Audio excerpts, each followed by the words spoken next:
So we have been finding the slope of a line from its graph.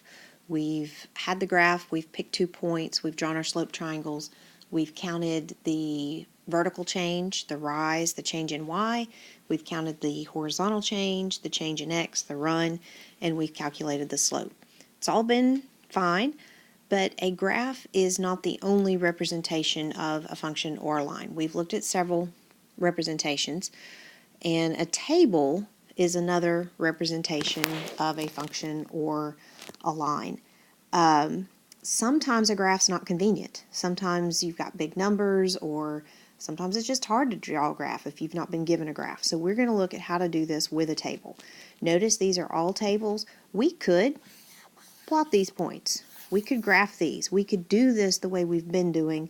This just makes it possible without the graph. Okay? Now we're using the same definition of slope. A slope is the change in y over the change in x. Notice the m here. M is the abbreviation or the letter that represents slope.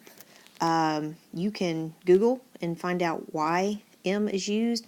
I'd like to think to help me remember mountain. A mountain has a slope. Okay? Now, let's look at this vertical table, this up and down table first, because it's what we like to see and maybe a little easier to deal with. We want the change in y and the change in x, and what we do here is we ask ourselves, here's the y column, so this is where we're going to find the change in y. How do I get from -2 to 0? How do you get from -2 to 0? Well, you go up 2, right? So you add 2. You don't have to have a number line for this particular one, but a number line is helpful. From -2 to 0, I'm going in the right direction, which means I'm going up. The sign is important here, and I went up 2 spaces. How do we get from 0 to 2? We add 2. How do we get from 2 to 4? We add 2. Okay? Now, what about our change in x? Our x column is on the left here. We want to know how much x changes each time. How do I get from -1 to 1? Well, if you need to, always look at your number line. From -1 to 1, I go to the right, that's up, that's positive, and I go 2 spaces. So that's +2. From 1 to 3, I add 2. From 3 to 5, I add 2. Notice each time my change in y and change in x is the same thing. 2 over 2, 2 over 2, 2 over 2. That's a sign that if we were to graph this, this is a line. When the slope remains constant, when the slope doesn't change, that means that this is a line. So we look each time. Our change in y is +2. Our change in x is +2. And 2 over 2 simplifies to 1. So the slope of this line is 1. Okay? Now, let's look at the horizontal table. This one, notice the x is on top, the y is on bottom. I'm going to do the same thing. How do I get from -6 to -2? Use your number line if you need to. From -6 to -2, I'm going right, that's in the positive direction, and I go 1, 2, 3, 4 spaces. So from -6 to -2, I add 4. How do I get from -2 to +2? Go to the right, that's positive, 1, 2, 3, 4, 4 spaces. And from 2 to 6, you can handle that without a number line. You add 4. How do we get from -2 to -1? -2 to -1 is the right, that's positive, 1 space. -1 to 0 is up 1. And 0 to 1, we also add 1. Notice these are the same. 1 and 4, 1 and 4, 1 and 4. That means our slope is constant. That means if we were to graph these points, we'd get a line. So what's the change in y? Be careful here. Change in y goes in the top, but on this table, the change in y is down at the bottom. So the change in y is 1. The change in x, it's at the top of the table here. It's 4. So this simplifies to 1/4, or is 1/4. They were both positive. Okay? All right, so you have 2 examples here. Why don't you pause the video and you try to find the slope of the lines in these tables. When you get done, turn the video back on and check your work.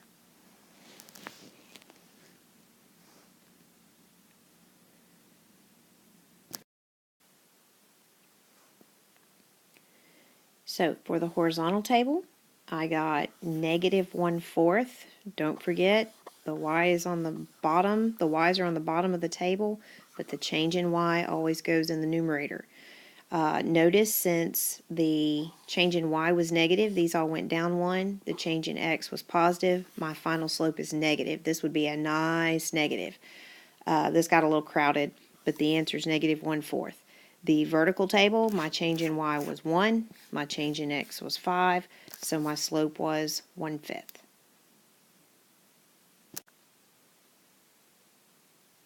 So sometimes they'll give us 2 points. We could graph these points. We could graph these points. We could draw the slope triangle. We could find the slope using the graph. But like I said, a graph is not always convenient.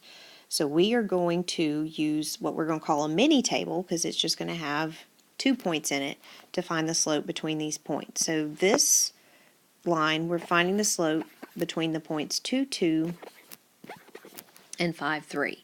We're going to do the same thing we did a minute ago. Change in y, how do I get from 2 to 3? I add 1. Change in x, how do I get from 2 to 5? I add 3. So my slope is change in y over change in x. A +1 over a +3 is 1/3. Easy enough, right? Those points both had positive coordinates. Now let's make it interesting and get some negative coordinates in here. So point C has coordinates -2, 1. Point D has coordinates 0, -3. So we're going to find the change in y and the change in x. How do I get from 1 to -3? 1 to -3. Use your number line if you need to. Here's 1, here's -3. I'm going to the left. That's negative, right? And I go 1, 2, 3, 4. So my change in y is -4. And then how do I get from my change in x from -2 to 0? -2 to 0, I go right. That's positive. 2 places. So +2. So I have change in y is -4. Change in x is +2. -4 over 2 simplifies to -2. So this line has negative slope. So you see how to do it. Pause the video. You try the 2 at the bottom, then turn the video back on and see how you did.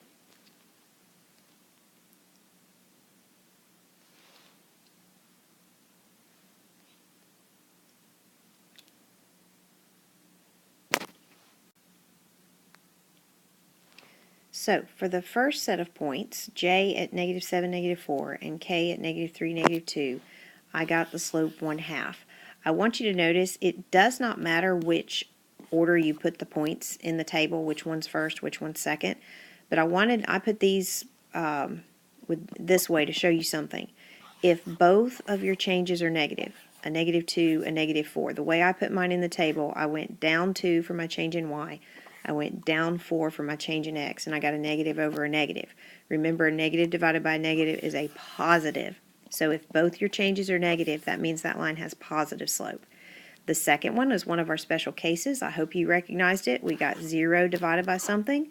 Remember, 0 divided by anything is 0. So if we were to graph this, this would be a horizontal line.